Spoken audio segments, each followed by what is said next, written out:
Coming up on AEA Amplified, Garry Joyce reflects on his time as chair of the AEA's Board of Directors. From the Aircraft Electronics Association, this is AEA Amplified, a podcast for aviation's technology experts, with your host, Jeff Hill. Hello, friends, and welcome back to another episode of AEA Amplified, sponsored by Genesis Aerosystems, a Moog company, and a leading provider of autopilots for rotor and fixed-wing aircraft.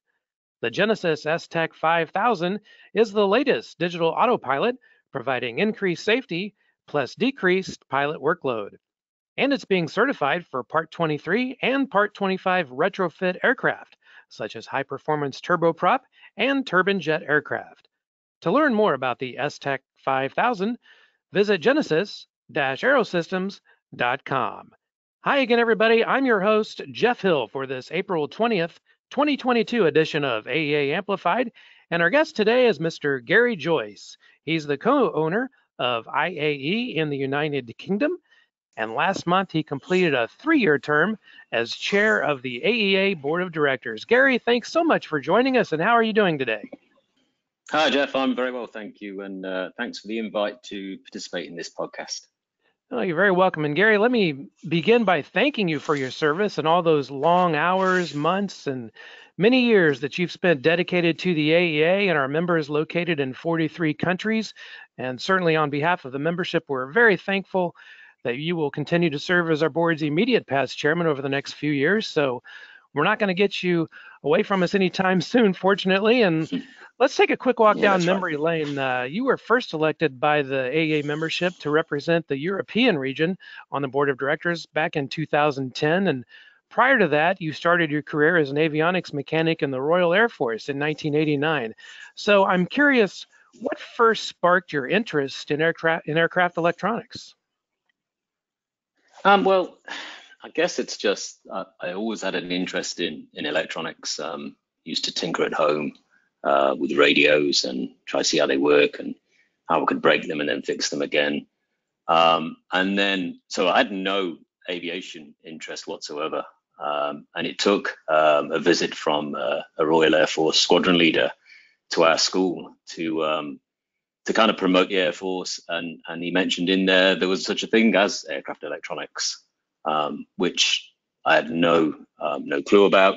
And as I say, previously, no interest. So popped down to my local recruitment office and went from there and got then the passion for aircraft and for aviation in the military. Came out of the military, went into general aviation and never looked back since. And so much so now that my love is far more for aircraft and aviation than perhaps it is for electronics. So it's kind of gone full circle.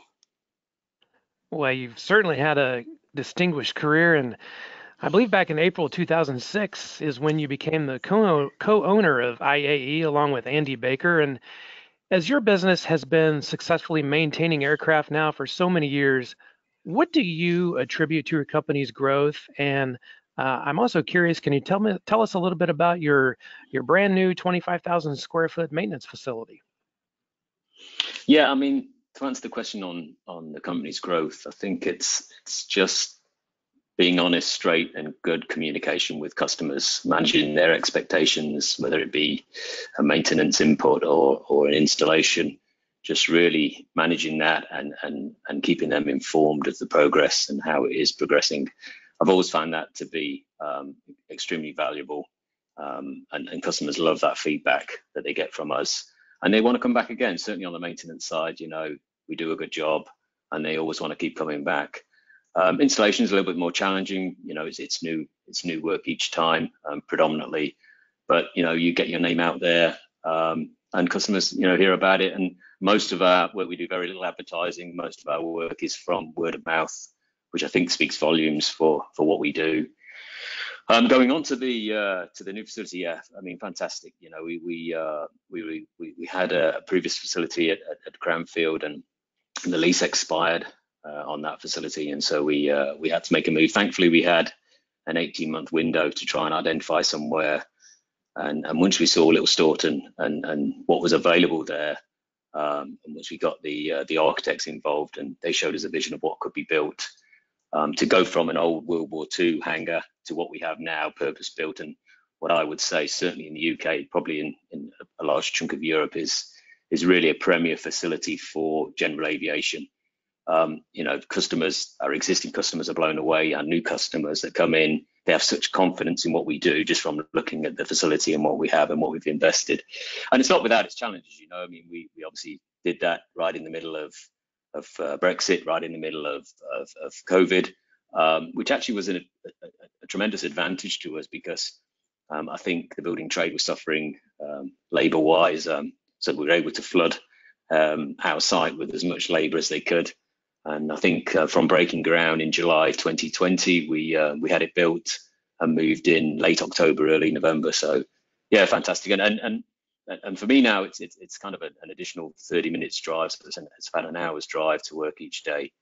But I relish it, relish going in, just so proud of what we built. It really is fantastic. Congratulations to you on the new facility. Thanks. And that's incredible news. And you mentioned Brexit there. I know with your business IAE located in the UK, you obviously had to steer your business through Brexit after the UK voted to leave the European Union in 2016. And then, of course, it officially left the trading bloc in January 2020. But since aviation is an industry without borders, how did Brexit impact your company? And I'm also curious, how did it impact the aviation industry as a whole throughout the UK and the European Union? Yeah, it's been challenging. Nobody really knew in the lead up to Brexit what we were going to be faced with, because there was obviously negotiations between the European Union and the UK government as to whether it was going to be a hard, medium or soft Brexit. As it was, they couldn't come to an agreement, so it was pretty much a hard Brexit. And there's been a lot of fallout from that because, the rules that were in place and were relatively straightforward, certainly for the importing and exporting of aircraft and of parts. There now seems to be more barriers in place than there really needs to be. And I guess that's quite political as the reasons why that is. So that's been challenging, bringing aircraft in.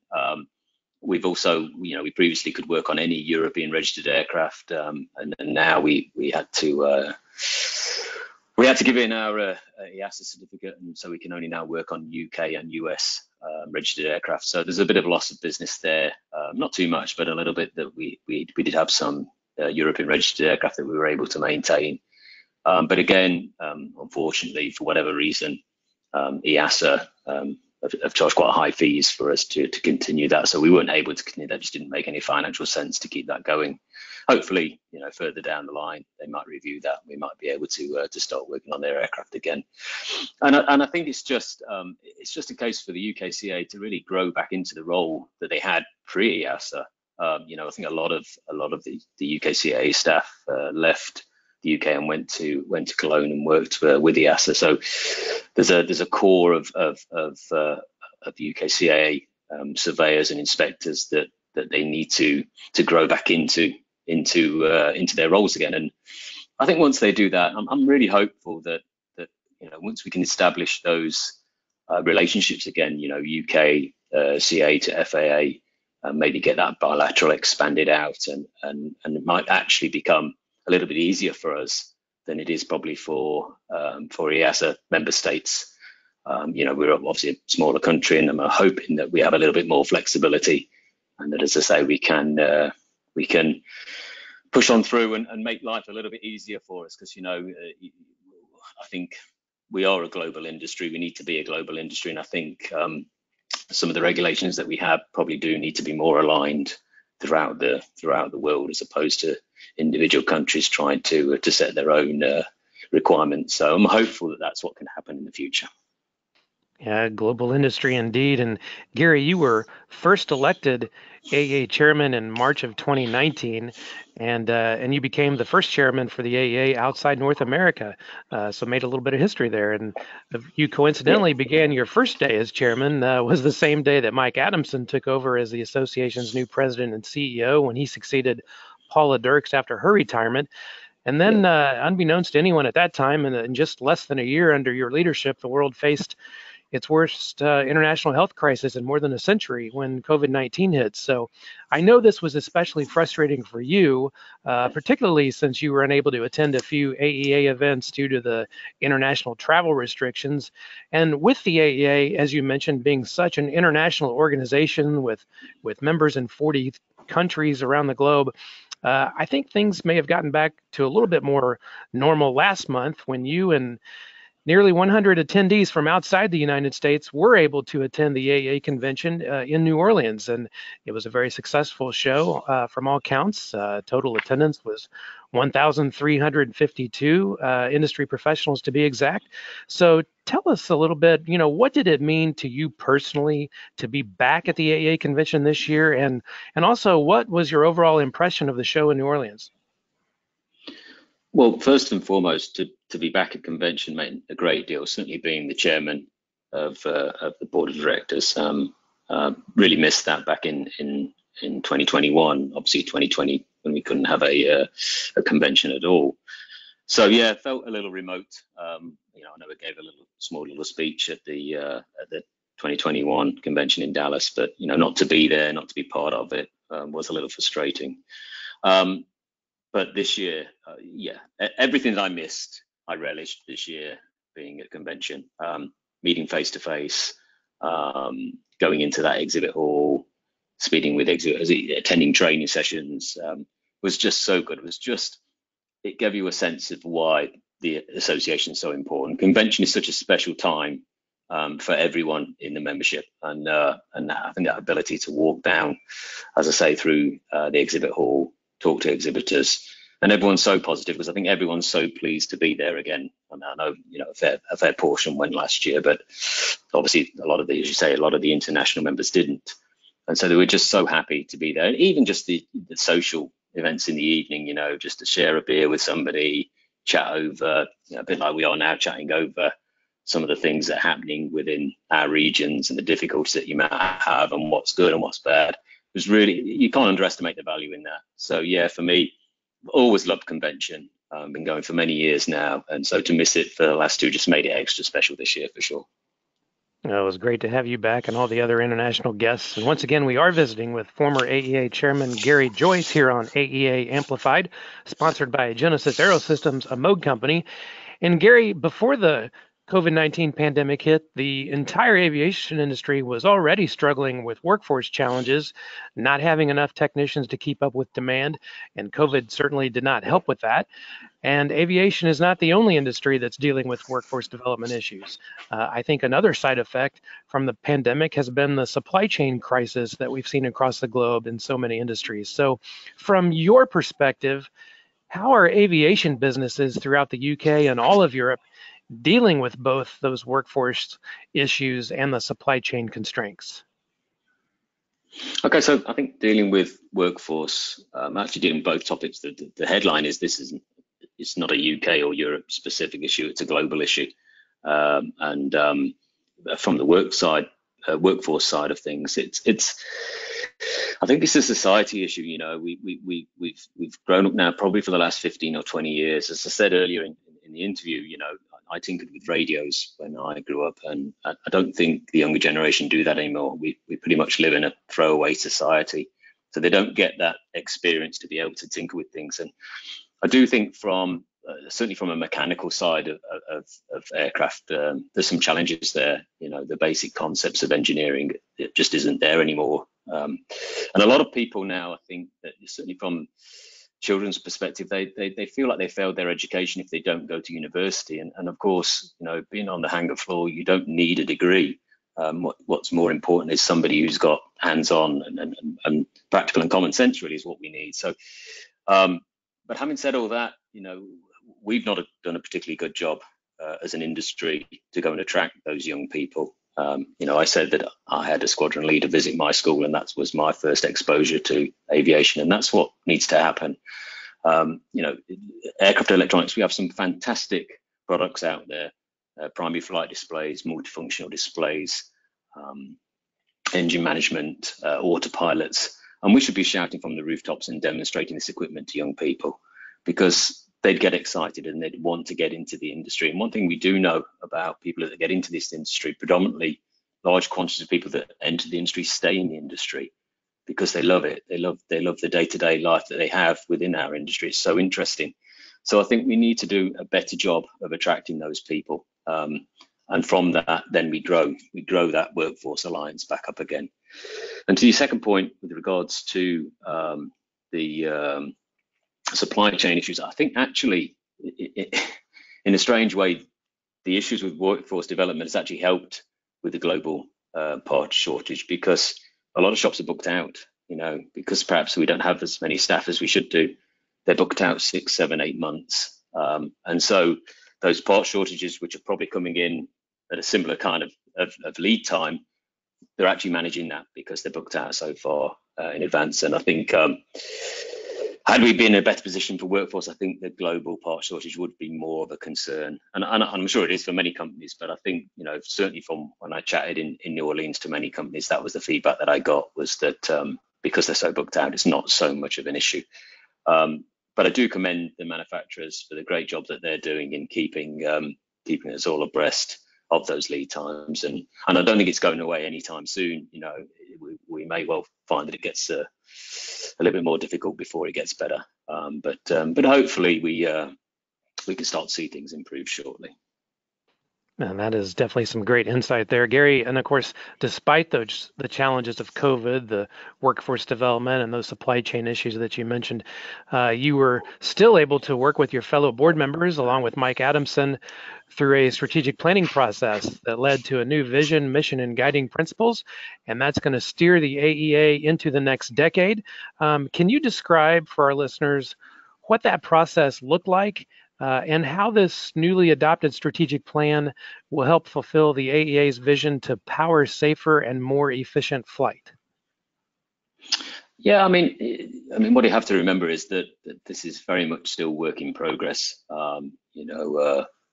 As you say, Mike and I started in the role together 3 years ago, and it was over a meeting, I think in Cologne, that we had, where we kind of just wanted to brainstorm the association and the good points, and objectively some of the not so good points maybe, and that's where the strategic planning came out of. That was, look, we wanted somebody to come in and help the board and guide us through, what should we be looking at, where should we look to improve and modernize.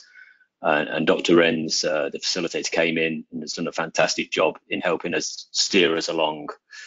And from that, the formation of several new committees has come out, and that's why I say it's pretty much at the moment a work in progress, because those committees have only really just started up. But the expectation is to try and grow membership benefits.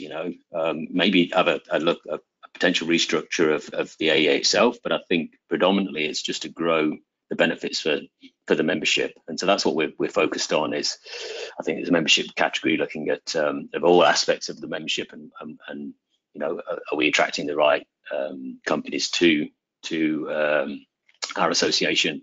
Then on to workforce development, which is huge, as we spoke about already, and as I've said already, how can we attract those young people into our industry? And this thing will grow. It's not a quick fix. It's something that's going to take many years to implement. And I just look forward to, obviously I'm the immediate past chair, I'll still be involved, but I do look forward to the next 5 to 10 years to see what it's going to look like, because I'm quite excited. I think laying the foundations has been great, and then just to see this thing run will be very exciting. And last month in New Orleans at the AEA Convention, the board elected Bill Hanft to succeed you as the AEA's next chairman. And Bill is the founder and the owner of Green Mountain Avionics in Middlebury, Vermont. And as you know, he served as your vice chairman over the past years. So what can you tell us about Bill, and what can we expect to see from him as the newly elected board chairman? Well, Bill's very much like myself. He's got a similar background, military, and then now has moved into to owning a relatively small Part 23 shop. He's got great values. Really like the guy. grew into the role as a board member. You know, first term, like we all are, a little bit shy and reserved, but his second term, you know, extremely vocal, great insight, and made an ideal candidate to be chairman of the board. And it's so, what's great for me is to see his growth through the board, and for him to be rewarded for that, I think is fantastic. He's got a real passion for the membership, and in particular for the harmonization of manufacturers and the membership. Is something he's very passionate about, and I think he alluded to that in his opening remarks at convention. So very pleased for him. Much the same as my predecessor David Loso offered to me, I've offered to Bill anytime that he needs a chat, because it is a little bit daunting sometimes when you've taken a new role on as chairman of that board. They are quite a vocal bunch. It is always nice to have somebody to lean on, so I have offered him that. I'm sure he won't need it, but he knows that the offer's there. And yeah, as I say, it's just great to see somebody with such passion, get rewarded and get to the position that he's in, because he certainly has that passion. So yeah, I think he's going to do an absolutely great job. Well, Garry Joyce, thank you once again for your many years of service to the AEA, and the entire membership, the board, and the staff are extremely grateful to you for your leadership, and we look forward to your time serving as our immediate past chairman, and also seeing you later this year at the AEA Europe Connect conference. So is there anything that we missed or that you'd like to include for our listeners?